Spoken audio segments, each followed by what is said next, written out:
반갑습니다. 송지준입니다. 이번 1년에 이재명과 관련돼 있는 재판 결과들을 보면서 다시 한번 저는 좀 느꼈습니다. 야, 진짜 어떻게 저런 사람이 실존할 수 있을까? 어떻게 김혜경 같은 사람이 실존할 수 있고 어떻게 저렇게 이재명 같은 사람이 실존할 수 있을까라는 생각을 했습니다.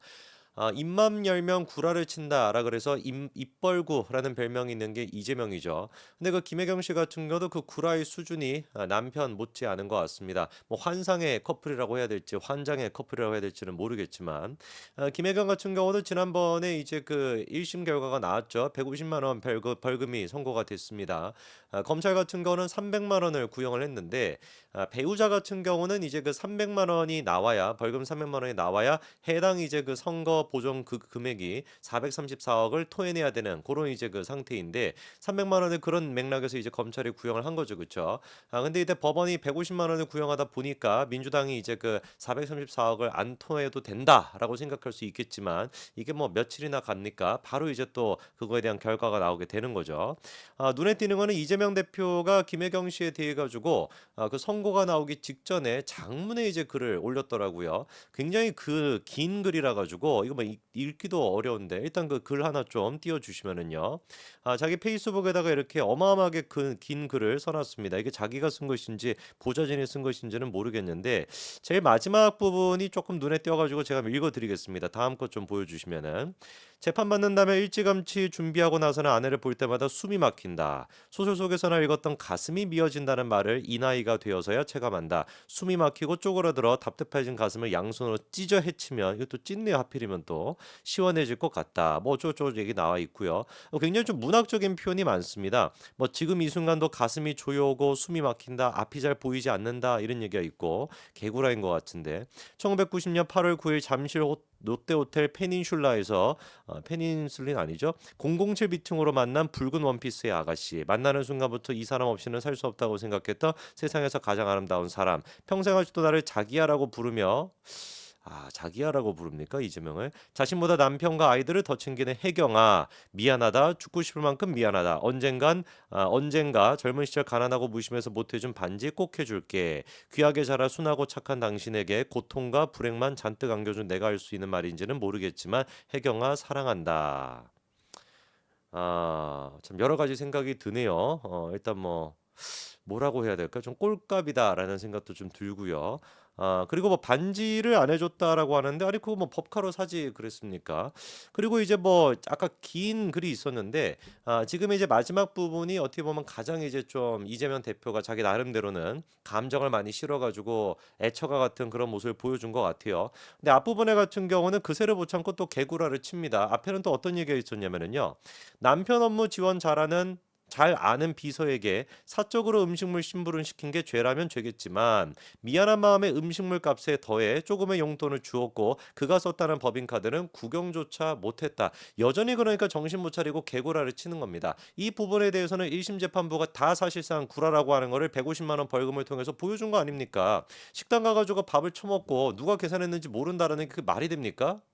말이 그 먹튀 아닙니까 먹튀. 누가 보든지 간에 맨날 배소연이가 법인카드를 가지고 대신 결제를 해줬다라는 게 익숙하다 보니까 누가 결제했는지 확인도 안 하고 그냥 나가게 되는 것이죠. 그리고 이재명이 지금 얘기하는 것처럼 그냥 음식물 심부름을 시켰습니까? 아니잖아요. 음식물을 산 것도 법인카드로 샀던 것이고 그리고 이렇게 심부름을 시켰던 거 배수연이나 그리고 또 조명원 쌤이나 두 사람의 월급 또한 마찬가지 아니 공무원인데 두 사람의 월급이 세금을 통해 가지고 이루어지는 것인데 그 모든 것들이 다 횡령이 되는 것이고 배임이 되는 거 아닙니까? 얼마나 많이 처먹었습니까? 이게 모를 수가 있습니까? 사진 한 가지 좀 보여주시면은 소고기 같은 거를 사가지고 어떻게 했어요? 카드 바꿔치기를 하는 겁니다. 법인카드로 일단 계산을 해놨다라가 다음 거 보여주시면은 다른 카드로 이제 바꿔가지고 마치 법인카드를 쓴 게 들키지 않도록 하기 위해 가지고 저런 식으로 법카로 바꿔치기까지 하는 거. 이게 9개월 동안 무려 10여 차례 가까이나 된다라는 거 아니에요? 그리고 저런 식으로 사적인 물건들을 샀던 비용이 검찰이 지금 확인한 것만 하더라도 수천만 원이라는 겁니다. 수천만 원. 그리고 또 구라를 치는 것이 무슨 뭐 배선이한테 뭐 돈을 조금 챙겨줬다? 아니 그럼 배선은 뭡니까? 자기 카드로 결제해가지고 예를 들어가지고 자기 개인 카드로 결제해가지고 김혜경한테 음식을 갖다 주고 그 음식값을 받는 거 플러스 심부름까지 받았다. 요렇게 된다면은 그게 뭐 말이 될 수는 있겠죠. 근데 배소영 같은 경우는 경기도 법인카드를 가지고 결제한 다음에 그 음식을 김혜경한테 주고 음식값에다가 더해가지고 심부름까지 심부름값까지 같이 해가지고 김혜경한테 돈을 받았다? 그럼 배소연한테 모든 것들을 다 지금 뒤집어 씌우는 거 아닙니까? 저는 나중에 배소연 씨한테 이 논리가 어떻게 적용이 될지는 봐야 되겠습니다만 법인카드 2차전이 남아 있습니다. 사적으로 썼다라고 하는 그 2차전이 전개가 됐었을 때 저 했던 얘기에 대해서 반드시 책임을 져야 될 겁니다. 배소연 같은 경우는 지금 김혜경이가 배임과 횡령과 관련된 거를 배소연한테 떠넘기는 거잖아요. 자기는 법인카드 구경도 못했고 자기는 법인카드 쓰는지도 몰랐다라는 거 아닙니까? 그냥 배소연이가 개인 카드로 결제해가지고 음식을 가져오면은 음식값을 난 주고 심부름값 줬다. 이게 지금 이재명과 김혜경의 주장 아닙니까? 법인카드를 쓰는지도 몰랐다라는 얘기가. 글쎄요, 배소연이가 나중에 어떻게 반응할지는 봐야 되겠습니다만 저런 식으로 그 덮어 씌운다 그래서 해결될 수 있는 문제가 아닐 텐데. 그리고 또 이재명이 이렇게도 얘기해요. 선물까지 일일이 뒤져 혹여 값 나가는 것이 있다면 다시 포장해 돌려주고 사람을 만나는 것조차 조심하며 살아온 아내가 공개 소환 수사에 법정에 끌려다니는 장면은 남편 입장에서 차마 눈뜨기 보기 어렵다. 뭐 이렇게 얘기하더라고요. 아니 그런데 그런 식으로 무슨 뭐 선물까지도 다시 막 포장해가지고 주고 값 나가는 게 있다라고 하나 절대로 안 맞고 이렇게 뭔가 검소하게 살아왔다라고 하는 사람이 불법과는 전혀 상관이 없다라고 하는 사람이 이미 이거 다 공개되지 않았습니까? 다음 거 사진 한 가지 보여주시면은 지 가족들한테 설 선물을 보내는 거, 명절 선물을 보내는 거 그것조차도 법인카드를 써가지고 샀던 게 그게 바로 이재명 아닙니까? 저거 심부름 시키는 것조차도 조명원 선생님이랑 배솔한테 시켰던 거 아니에요? 지 가족한테 명절 선물을 주는 거 그것조차도 돈이 아까워가지고 법인카드를 가지고 결제하는 그런 인간들이 뭔 놈의 무슨 뭐 값 나가는 선물이 있으면 그걸 포장해가지고 되돌려준다? 이걸 누구 보고 믿으라는 소리예요? 개딸 보고 믿으라는 소리입니까? 하나부터 열까지 무슨 뭐 두 사람이 지금 뭐 알콩달콩하고 뭐 혜경아 사랑해 뭐 어쩌고 아까 또 뭐였습니까? 막 기억도 안 나는데 뭐 혜경아 사랑한다 무슨 뭐 죽을 만큼 뭐 죽고 싶을 만큼 미안하다 뭐 언젠가는 뭐 반지꽃 해줄게 진짜 이게 막 꼴값을 떤다라는 제가 생각이 드는 것이 정작 가족에게 그 형수에게 김혜경과 이재명 두 사람이 보여줬던 모습은 뭐였습니까? 악마 그 자체 아니었습니까? 저는 깜짝 놀랐던 게 뭐냐면은 지난 대선 기간 동안에 김혜경 씨가 무슨 뭐 단독 인터뷰 같은 걸 한 적이 있어요. 그때 이제 그 형수 욕설과 관련돼 가지고 이재명 그 논란이 있지 않았습니까? 그 부분을 김혜경한테 물어보니까 김혜경이 뭐라고 답변했었냐?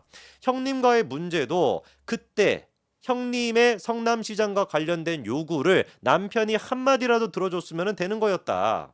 남편이 시장이 된 게 처음이라 가지고 대응 방식 스킬이 좀 모자랐던 것 같다. 이것도 그러니까 어떤 식으로 얘기하는 겁니까? 이재선 씨가 이재명한테 뭔가 청탁 같은 거를 했고 그거를 거절하는 거를 너무 이제 야박하게 거절하다 보니까 그래가지고 문제가 생겼어. 다 이게 이재선 씨 탓인 것처럼 이성 같은 사람은 뭔가 이제 부정적인 청탁이 나는 그런 사람인 것처럼 몰아가는 거 아닙니까? 그리고 또 이재명이 했던 일 중에서 손꼽아주고 싶은 게 뭐가 있냐라고 하는 거에 대해 가지고는 친인척 비리 방지 노력을 정말 철저하게 한 것이다. 끝까지 그러니까 어떤 거예요? 이재명 한 명만 지금 성인 군자인 것이고 이재선 가족들은 다 뭔가 문제가 있는 것처럼 그렇게 몰아가는 겁니다. 김혜경이조차도. 그러니까 아까 제가 말씀을 드린 것처럼 환장의 지금 커플인 거예요. 이재명이랑 김혜경이가. 실제로 그 모습이 어떤 모습에서 보였습니까? 형수랑 이재명 두 사람의 전화 통화를 하는 와중에 김혜경 옆에서 웃고 있는 그 녹취가 적나라하게 공개가 되면서 다 이제 우리 두 사람의 실체를 알 수가 있었죠. 오랜만에 제가 그 녹취 한번 다시 한번 들려드리겠습니다. 녹취 한번 들어보시죠. 네가 여자야. 네가 여자야? 동아빠 네 말 엄마한테 막 그러지 마. 하지 마세요. 지금 말을 막 해가지고 시끄러운데 어떻게 나한테 그렇게 말을 막 헛소리 하고 있네. 하세요? 야, 어? 네가 인간이냐? 왜 만드냐고 죽었어야 돼. 우리를. 동아빠 그러지 죽었어요, 마세요. 마땅해. 응? 이거 빼고 말이야. 응? 우리는 정치하려는 사람도 아니고 이게 그냥 사는 사람들이에요. 평민이라고 평민 일반인들. 응? 들려? 미친년. 아이고 아무래도 그래, 계속 동아빠랑 얘기하고 약을 잡숴야 될 것 같아. 알았어. 우리 약 먹고 있어. 끊읍시다. 아유 말이 안 아니, 돼. 계속 해봐. 끊. 계속 해보라.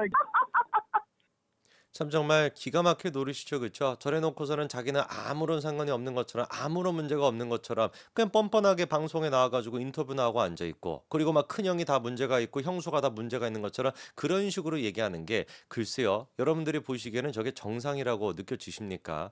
뭐 다른 사람 만났으면 다른 사람한테 피해나 지금 끼치게 될 텐데 두 사람 잘 만나셨어요. 이재명과 김혜경 정말 환장의 커플인 것 같습니다. 다음 생에서도 두 사람이 또 만나고 싶다라고 하던데 다른 사람 만날 생각하지 마시고 제발 두 사람은 두 사람끼리 뭐 평생 그냥 만나시기 바랍니다. 남 만날 생각하지 마시고요. 여기까지 말씀드리겠습니다. 감사합니다.